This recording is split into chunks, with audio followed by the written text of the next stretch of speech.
Ulalde huma ubolong unongilam jongka Mizoram People's Front unlong ushi minister bathamai jongka jala Mizoram. Ulalde huma ude IPS officer but security officer Barim jongka menteri rambak dua Barim jongka Indira Gandhi. Lakhayu ka atrik orang pang jongka samsihan daspak kecap kundai berhadin bola rungkam ke kampurut lepas ke kam IPS.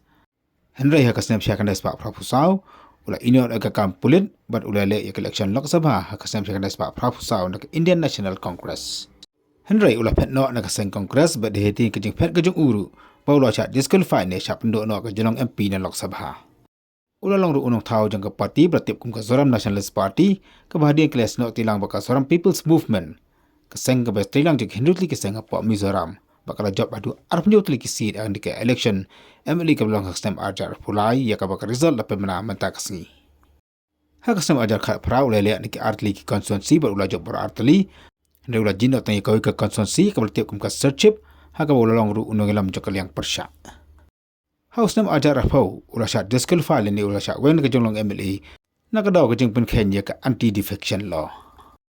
Hakan ke election apa Mizoram keseng Mizo National Front ke babat ke jeng syar matala bolsnem kala syapen kelam no nak bor ke bawat unoi lam jeng karu balong menteri nambak juga Mizoram usulam thangka ula syapen liem hakan ke election.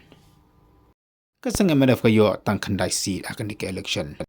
Kiwi pat kinong jawab ki bakampau hakan ke election kilong ke viral Vanny Sengki ke balong TV presenter bat ke MLA ke barang life wasnem ke balong ruh juga por ke dekat juga municipal council apa Mizoram. Ke viral Vanny Sengki ke job nak keseng Mizoram People's Movement ke dalam ke jong ke Instagram ke dalam ke jong ke Facebook page ke bajumi barabor nak ke por syakapor haki social media. Nalor juga ni kelong kami kiwipat ke bala job akan ke election Mizoram kilong player football jong kari India UJJ Lalpa Khula bala job ru nak juga seng. Kata kaseng Mizoram People's Movement UJJ ula peliem ya minister jong ke health jong ke sarkar Mizoram.